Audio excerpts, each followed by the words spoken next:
Oi pessoal, tudo bem? Espero que estejam todos bem e em casa.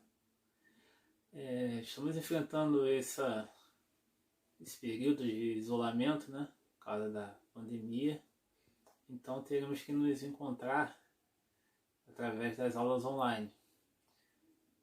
Então, por enquanto, vamos ter que manter os nossos esforços aí, nossos estudos, através das plataformas, através da internet.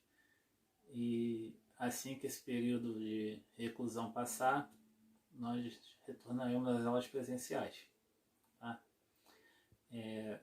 Para o conteúdo de física, né, que nós estávamos estudando, eu vou introduzir um conceito um pouquinho mais novo para vocês. Acredito que vocês tenham um pouquinho mais de dificuldade devido à aula ser online.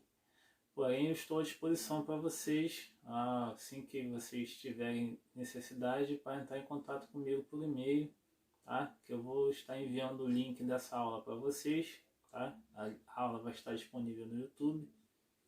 E sempre que vocês tiverem alguma dificuldade, pode entrar em contato comigo, tá? Nós estamos encontrando alguns probleminhas técnicos aí em relação à plataforma Plural. E assim que for resolvidos, eu vou estar enviando um material para vocês continuarem o estudo de vocês nesse período de isolamento. Tá? Peço desculpas a vocês também por causa da minha falta de recursos. Felizmente estou com um probleminha no meu computador, não consegui montar a aula da forma devida. Então estarei improvisando dessa forma aqui. Tá? Por favor, não riam, tá? Mas para que não fique sem o conteúdo para vocês, tá? Estou fazendo o máximo possível, né? Me esforçando da melhor forma possível para poder passar o conteúdo e mantê-los em atividade, ok? Então vamos lá. Hoje a gente vai começar a estudar a parte de plano inclinado. Nas aulas anteriores, né, já tínhamos conversado inicialmente sobre isso, né? E com essa dificuldade da plataforma, nós vamos ter que improvisar um pouquinho, tá? Então, o que seria um plano inclinado, tá? Seria toda condição que eu tiver uma elevação em relação à horizontal, tá? Então, ó, definição do plano inclinado vai ser sempre que uma superfície estiver formando um ângulo em relação ao horizontal. Então vamos tentar exemplificar dessa forma aqui. Ó. Tá? Então eu tenho uma base horizontal, correto? E eu tenho uma inclinação em relação a essa horizontal, ou seja, tem um ângulo formando da superfície em relação à horizontal. Um exemplo que a gente vê nosso dia a dia é uma rampa, né? Uma rampa que facilita o nosso acesso, né?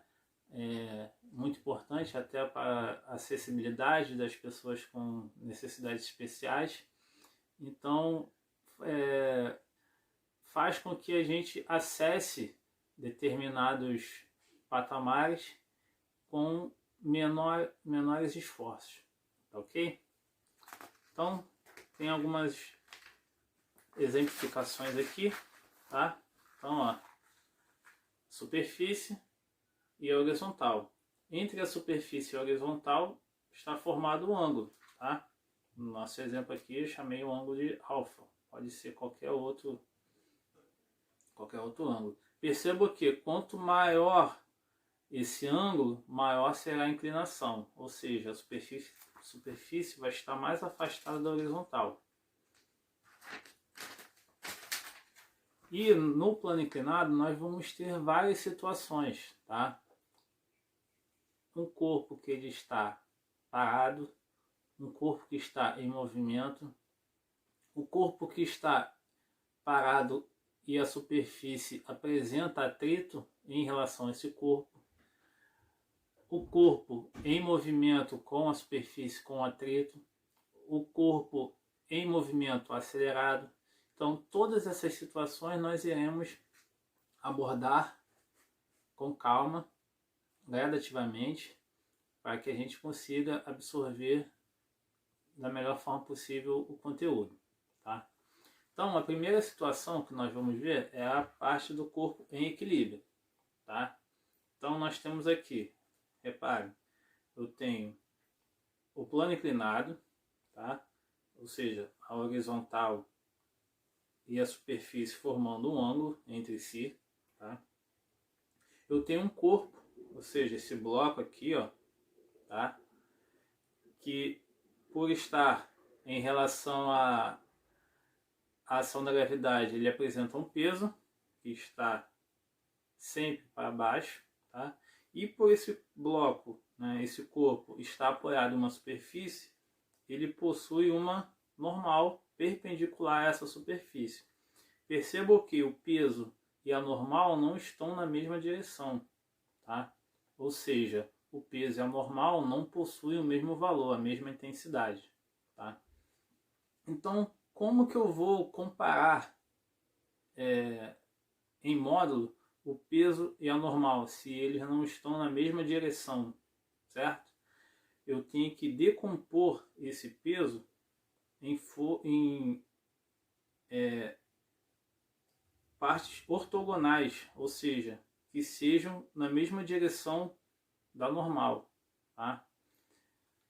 Aqui no lado esquerdo eu tenho essa representação, ó, o peso apontado para baixo, tá? E aqui a decomposição dessa força-peso no eixo ortogonal, eixo Y e o eixo X, tá?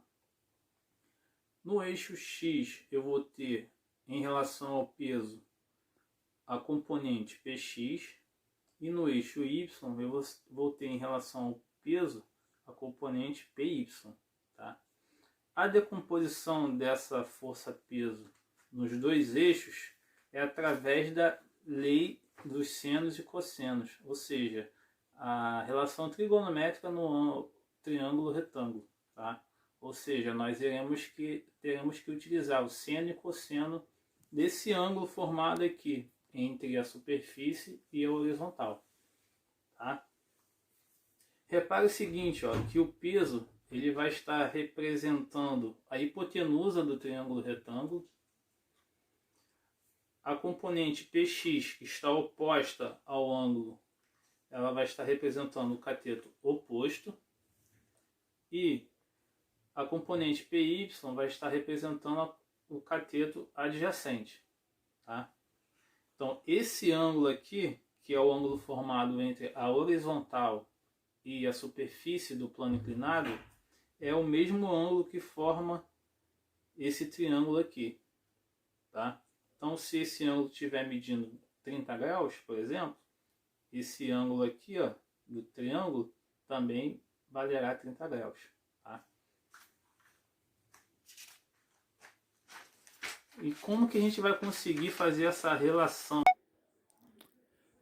Bom, pessoal, vamos continuar na complementação do vídeo, porque tivemos alguns probleminhas e vamos fazer uma correção aqui, tá? Aí nós tínhamos visto, né, anteriormente, só para a gente relembrar, um corpo em equilíbrio no plano inclinado, certo? Então temos aqui, ó, força-peso, tá, do corpo, a normal, que é pelo corpo estar apoiado na superfície, tá? Porém uma superfície inclinada, tá? E as componentes dessa força-peso no eixo ortogonal, tá? No eixo Y eu tenho PY, no eixo X eu tenho PX, tá? São as componentes da força-peso decompostas dessa forma aí, tá? Como é que vai acontecer essa decomposição? Tá aqui, ó, através do triângulo retângulo, tá? Vejam que isso aqui, ó, tem o formato de um triângulo, tá? E esse triângulo que a gente vai utilizar para poder encontrar esses valores, tanto de PY quanto de PX, tá? Então tá aqui a demonstração também, ó, da decomposição da força-peso no eixo Y e no eixo X, ok? Prosseguindo, aí nós temos aí, ó, no eixo X, temos o seno do ângulo, que vai ser igual ao cateto oposto sobre a hipotenusa, que está sendo representado por Px, o cateto oposto, e por P, a hipotenusa. Fazendo as operações matemáticas aqui, ó, peso está dividindo, passa para o outro lado multiplicando. Então, Px vai ser igual a peso vezes o seno do ângulo. Já no eixo y, nós teremos o cosseno, para a gente poder utilizar. Cosseno do ângulo vai ser o cateto adjacente, que é representado pelo Py, dividido pela hipotenusa, que é representada pelo peso. Tá? Fazendo a mesma operação que fizemos acima, Py vai ser igual ao peso vezes o cosseno do ângulo. Aí estamos vendo aí agora um exemplo de utilizar, né, essas operações. Então temos aí um corpo apoiado em um plano inclinado, tá? Sendo a massa desse corpo de 10 kg, a aceleração da gravidade 10 metros por segundo ao quadrado, e ele a princípio está parado, pois está escrito ali, ó, aceleração igual a zero. Percebo? Dito isto, o exercício pergunta qual o valor de F, tá? Então essa força F é que está segurando esse corpo sobre esse plano inclinado, tá? Se a massa vale 10 kg e a aceleração da gravidade vale 10 metros por segundo ao quadrado, podemos encontrar o valor do peso do corpo, multiplicando a massa pela aceleração da gravidade. Então vai ficar 10 vezes 10, vamos encontrar o peso de 100 newtons, certo? Prosseguindo,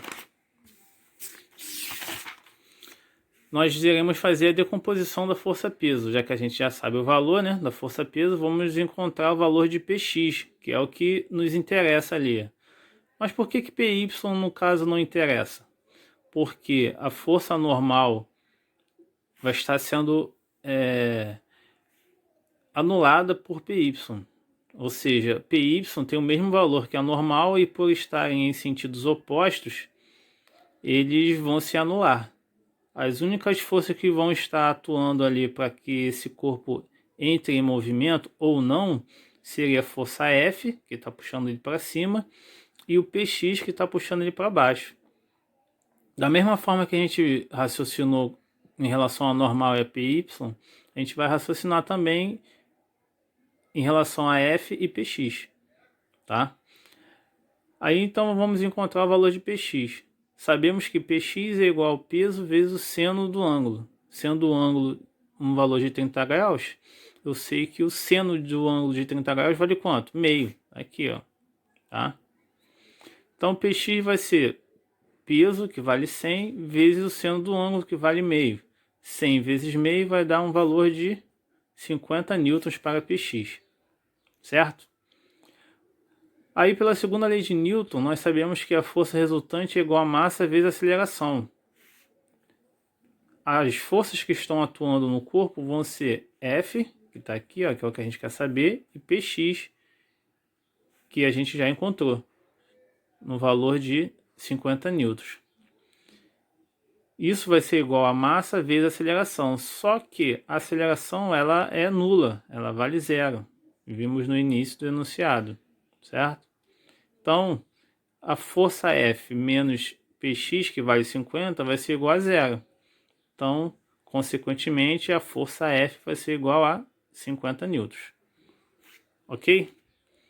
Prosseguindo, a gente vai ter aí um exercíciozinho para vocês, tá?